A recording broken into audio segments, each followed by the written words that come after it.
Hello, folks. Welcome, welcome. Thanks for joining in. We have a good group here. First and foremost, yay, everybody. Yay, us, that the RBC Avion 55K offer is back, which is fantastic news for all of you. So the offer is back in a way in the way that we've known that offer to be a rich offer that comes through every sort of 2 to 3 months.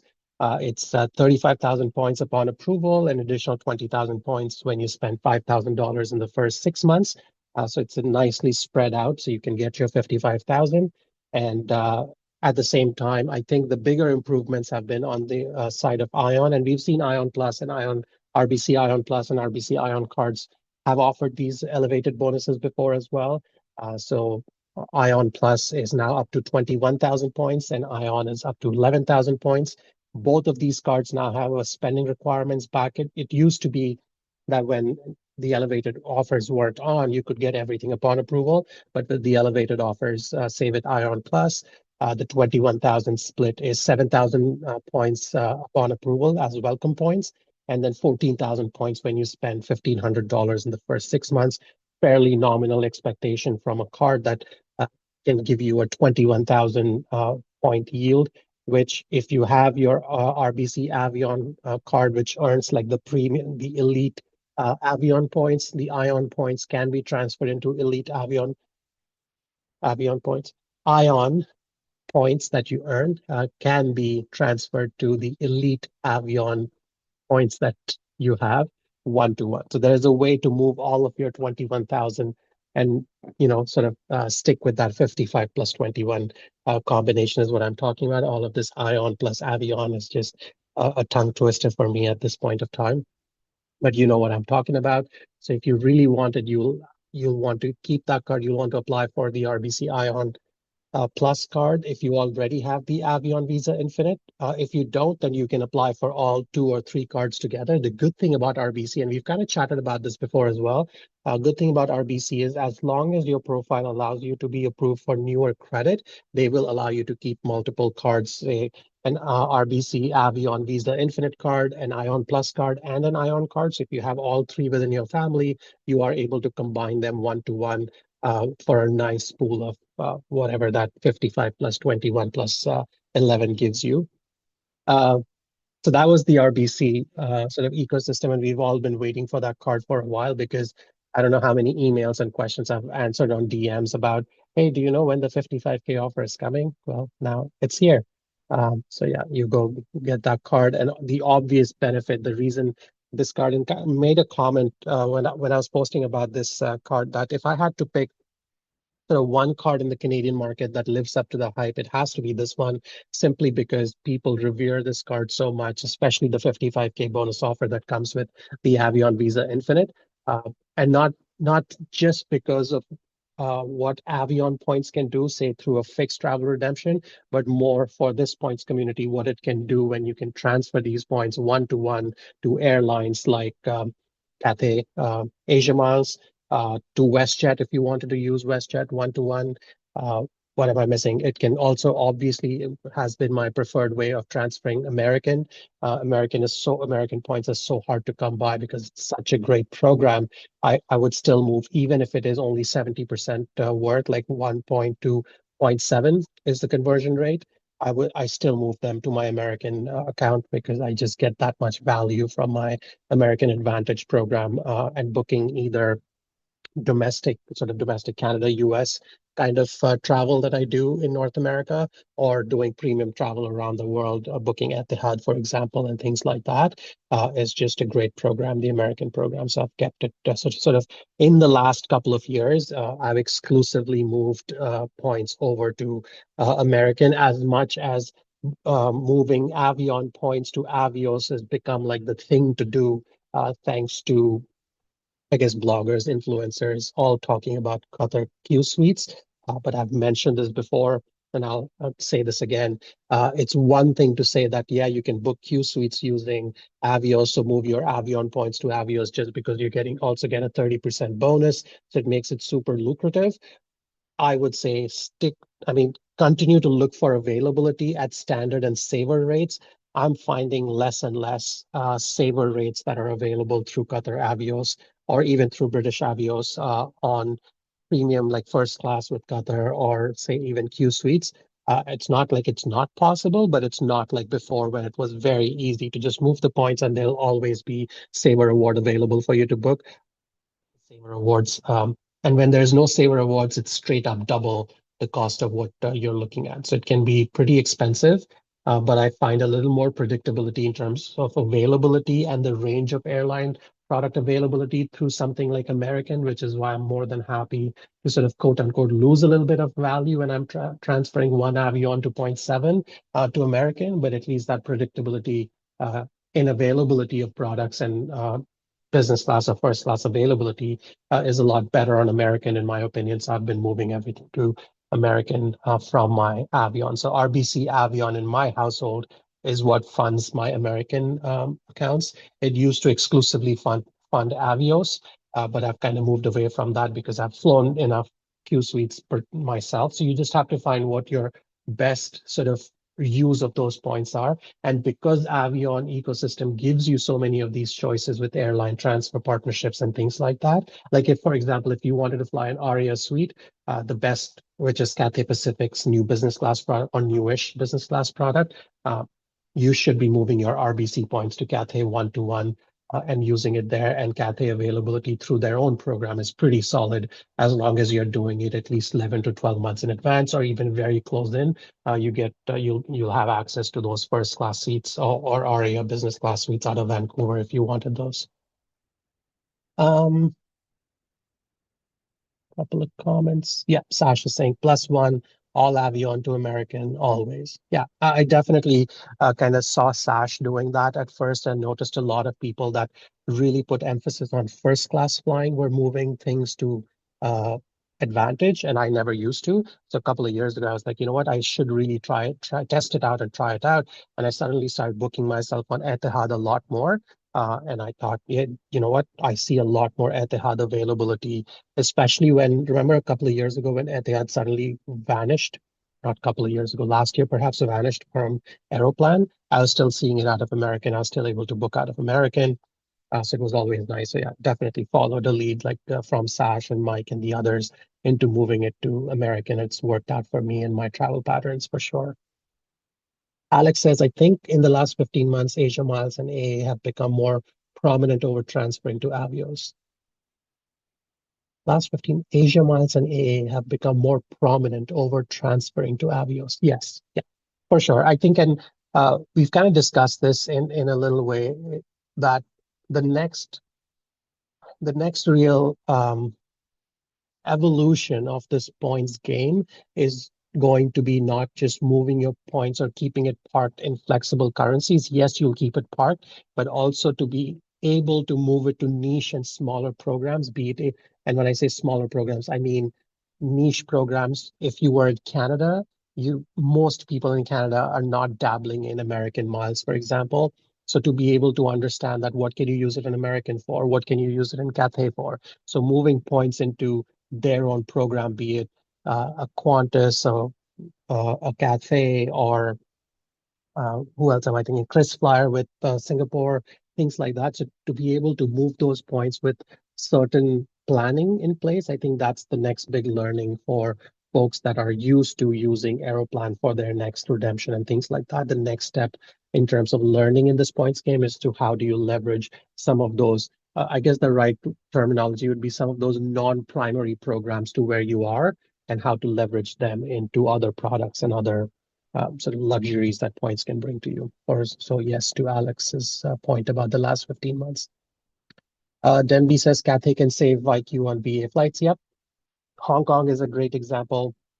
Much like Japan and Brazil, Hong Kong also does not pass down the heavy YQ that a BA on a BA flight. So yeah, totally see using Cathay Asia. I haven't done it myself, but if you use Asia Miles, say out of Hong Kong to London, that YQ would be a lot lower if you were using the same thing for, say, on your Avios points, then you are going to get all the YQ passed down to you. JAL points, what's NH? I know this ANA. JAL and ANA are more interesting now because carriers are holding back availability for their own program. 100%. And it's not just these two Japanese carriers. We are seeing more and more programs are starting to become a little more insular. Insular not for bad reasons. It's to protect their own members from rapid devaluation as things are getting more and more fluid. And it's a good thing that a lot of the newer programs are offering so many of these opportunities to move points from one program to the other. Think about in the US side of things, think about Bilt, think about row of miles, and all of those offering this very kind of flexible and fluid way of redemptions. Obviously, airlines are noticing how many points are being transferred into their programs and their premium seats getting snapped up by non-status members to begin with. So they're protecting some of these premium products that they offer. I'm thinking Emirates, I'm thinking Etihad, Qatar, and all of them for closer to their members, or even Cathay, for example, releasing seats only to Cathay Asia Miles members first, and then eventually, if something's left over, goes out to the other programs. So that's happening more and more across the programs, which is why, going back to my previous point, that the next big learning is going to be how do you leverage some of these, plan B, C, D, E, as I call them, your non-primary programs, and how do you leverage those in trying out different products around the world? Oh, somewhat related, but more of a niche question. Is there a way to book WestJet premium cabin outside of WestJet reward points? Uh, Flying Blue only seems to show basic economy. Uh, WestJet Delta? Wouldn't Delta be available? But yeah, again, one of those that I don't sort of dabble in myself, so I'll let the community answer that for you. I'll read it out as more answers flow. And Sash says, my use of Life Miles now is for short haul Ottawa, Toronto on Air Canada Economy. Huh, I didn't think of that. But yeah, I've started using Porter a lot more. Porter points are, and this very specifically Atmos points to book on Porter for a lot of these short hauls or pivot or positioning flights and such. Um, Denby's confirming Delta also only shows economy for WestJet, does not allow premium, says Sarah. Yeah, okay. Yeah, so see, that's what I meant. I don't use it myself, so I'll let others answer. If you know an easier way to get access to WestJet premium cabins without WestJet rewards, let us know. Would love to hear. Cool. So that was RBC and everything that came with flexibility, flexible travel, and this, that, and the other. And we've spoken about that. Um, oh, Vancouver to Sapporo. Air Canada introduced a brand new route, seasonal route that starts next December 2026. This one is exciting for those of you that love Japan and have always wanted to sort of travel a little bit beyond Tokyo and Kyoto, I suppose. What else is there? Tokyo, Kyoto, Osaka. Those were the 2 or 3 cities I would constantly hear about. But this one, if you're looking to get to Sapporo, which is northern Japan, now you have a direct route out of Vancouver, which is fantastic. At the time, and this was announced a couple of days ago.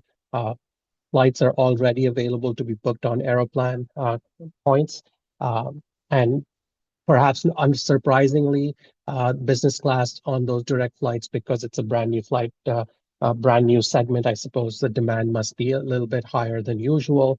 I was seeing anywhere between 180 to 190,000 points one way direct. But at the same time, if you didn't mind that one stopover and booking Partner Awards ANA was showing several days of availability on Aeroplan for January when I was poking around a couple of days ago for the route all the way through to Sapporo with a stopover in, say, Tokyo.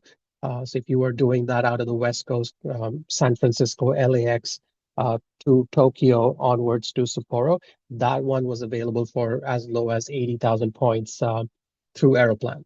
So just to give you an idea. Rotapost included a couple of screenshots so you'll get an idea. How many of you have been to Sapporo before, or how many of you think this is great because it sort of brings you to a new part of Japan that you may not have explored otherwise? I think, oh, Sarah saying I've never, I just haven't ever been anywhere but Tokyo. So, Farzan, sorry, just going back to a question I kind of missed. Do you exclusively transfer to American now, or are there still scenarios in which you transfer to Avios? I guess the question was at me or somebody else, but I can answer for Zan. For me, I just exclusively do it for American because in my mind, I've just made it a concerted effort that this is the way I fund my American account these days. Unless my American account is so flush that I don't need those points, that I just let it sit with Avion. I just haven't moved Avion to Avios in a while. Uh, but last I moved to Avios to do Qatar was still 2 years ago, perhaps. And that was the last time I flew that first class, so Q suites to Doha and then first class. It was a mixed cabin reward, and that's the time I did it, maybe 2 years ago. So yeah, I've since then I've just been moving it to American. Again, this one, for those of you that have Scotiabank premium checking accounts, there are changes that have been announced, and it's coming March 2026. So as of March 1st, 2026, Scotiabank premium checking accounts, like the ultimate account or the preferred account, have a bunch of changes, but particularly for this group who like to maintain those checking accounts for and credit card annual fee waivers. It's going to change from a $150 in the first year to $40 annually. Now, $40 annually just means every year you have that checking account, you keep getting that $40 rebate posting if you have a credit card, if you have a Scotiabank credit card. So it doesn't matter which credit card you have, you'll always get that $40 discounted. But obviously, that's very different than trying out a premium card where at least $150 was knocked off right off the back. To say something like Scotiabank Passport Visa Infinite Privilege card, which is the most premium card Scotiabank has in their portfolio right now. That card is, somebody correct me, $399. So if you were able to knock off the 150 through your checking account, that was a great win for you to be able to try that card at least for a year, if not two. But now, if it's just $40, the good thing is as long as you keep your checking accounts for multiple years, over number of years, that $40 will keep chipping away. Eventually, eventually, it will cover at least $399 for you at some point. But that's a long time. So I don't know, depending on how you use it or what your strategy was with these checking accounts, this could be a positive or a negative news for you. If you were hoping to continue using that $150 leverage to try out different products, at least for the first year, if the card wasn't first year free, then this kind of dents your plans. But if you were going to keep a sort of long-term keeper card in your wallet, kind of like the Passport Visa Infinite card, which is a fantastic travel card, but we've spoken about this so many times here. Even if it doesn't have that first year free, your $40 will keep chipping away. Eventually, it will never catch up to making that card like a annual fee rebated card for you, but at least over time, you'd still be able to get that kind of value back. So yeah, that's where my mind is at in terms of who will see that sort of positioning. Alex is already sending in his boos. There's boo to the Scotia change. Yeah, it really depends on how you plan to use it. I think most people in this points community were really leveraging those premium accounts to try out different premium credit cards and products because it would knock off that $150 right off the bat. So that is definitely a devaluation for them. $40 annually doesn't sound as sexy or as appealing as the $150 in that first year for sure. So yeah, I'll leave it there. There's no talk about grandfathering accounts, but if you didn't have the checking account and wanted to try out that $150 stuff between now and March, if you opened up a checking account, you could still leverage the up to $700 just for having those accounts as bonuses. So that's cash in your pocket. And then once you open that account, that $150 clicks in as soon as your account is active. And between now and March, if you get one of those credit cards, at least you'll get the 150 done. So there is a bit of scope between now and March 1st to set up your checking accounts or try out a new card between now and then, at least to get your 150 going if you haven't done it already for this year. United also announced that they are going to, starting March, so March 1st again, United has announced that they are going to be doing pre-orders in economy cabin, and that will be the only way to get hot food served on their flights. So if you are flying economy, if you're flying United in economy, then pre-ordering would be the only way to get hot food served to you. Otherwise, they'll continue to have the typical snacks and things like that that you'll be able to get on flight. But I don't think, I mean, not I don't think, they've announced that they won't be carrying any hot meals if it unless it's ordered as a pre-order for the economy cabin. Pre-orders have been extremely successful in premium cabin experience, so it's not a surprise that they're trying to do that because obviously it saves them uh, loading up unnecessary food into the aircraft. It kind of saves money for them. It's better for the environment, of course, but the bigger thing is it does save them a lot of money. But in my mind, I'm thinking so these are all the pros, the good things. The bad thing is often, not often, I shouldn't say often, in the recent past, I think I'm 50-50 if I had to look at last year. For all of my pre-orders, every two flights I took, one flight would tell me that something wasn't loaded correctly, or part of it was loaded, or I got pre-ordered meal, an incorrect pre-order meal attached, or things like that, inaccuracies. So what happens if you pre-order, because you're an economy, you'll be paying for that means, let's say you pre-order something. So the good thing is when you pre-order, you get a big menu as opposed to, oh, our flight only has hot cup noodles for your economy experience and this one chicken item. Those are the only two options you have for hot food. Everything else is cold snacks and drinks and that kind of thing.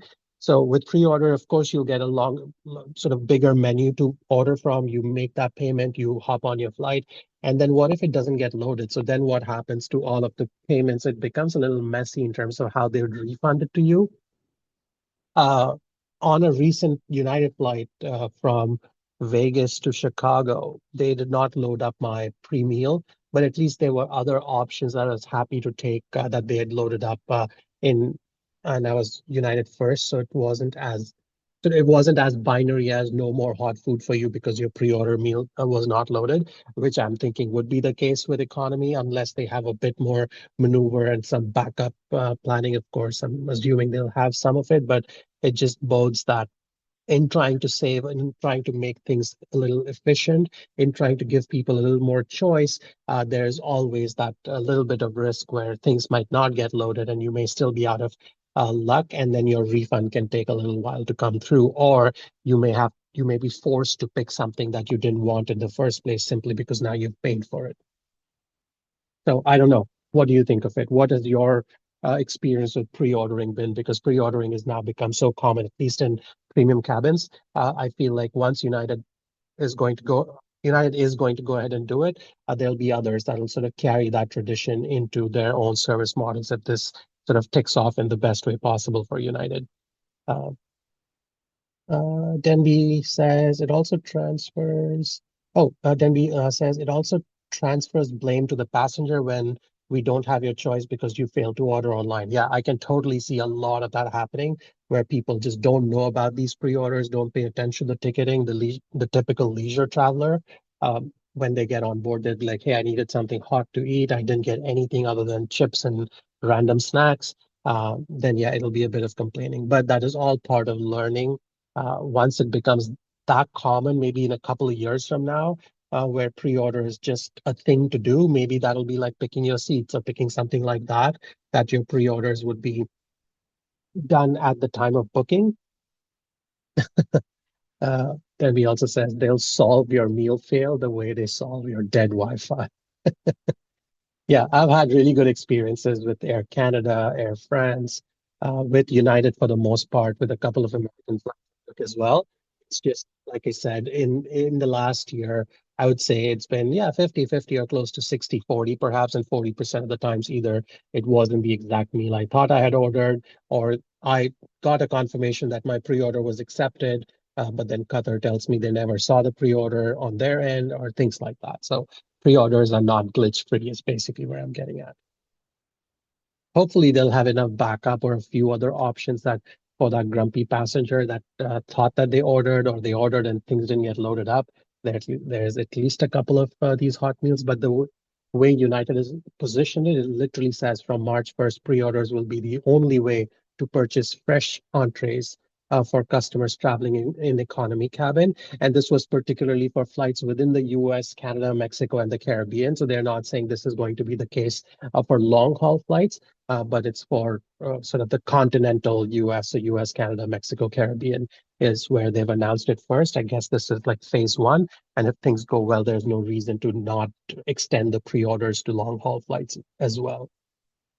That was the last bit of it. I had a little bit of a rant about why Chicago doesn't have an Amex Centurion lounge, because I was recently in Chicago, or well, the Vegas to Chicago flights and then Chicago to Ottawa, and all set to walk into a Centurion lounge, then realized, oh, wait, Chicago doesn't have any, which was shocking to me. And I kind of started looking up as to why that is the case. And turns out it's because of United. United has such a large presence in Chicago that apparently the existing agreements give them first dibs at any new space that opens up in Chicago. And of course, they've been gobbling up those new spaces for United clubs. There's a lot of United clubs in Chicago, but not a single Amex Centurion or any of the other private lounge operators, which is a bit of a bummer because apparently Chicago has now beaten Atlanta and being the largest uh, airport in the US. Atlanta was the largest in terms of airline operations in the world. So I guess Chicago is now the largest in terms of aircrafts coming in and out of that airport. But for a largest in the world or even in the US, to not have a single Amex Centurion lounge is a bit of a shame. I don't think there's any Sapphire Lounge, Chase Lounge. I don't think there's any City Lounges. It's just straight up United clubs that are all over Chicago. And then there's a bit of drama. I don't know the details of it, but there's a bit of drama about American announcing a few new Chicago routes, even though United doesn't want them there.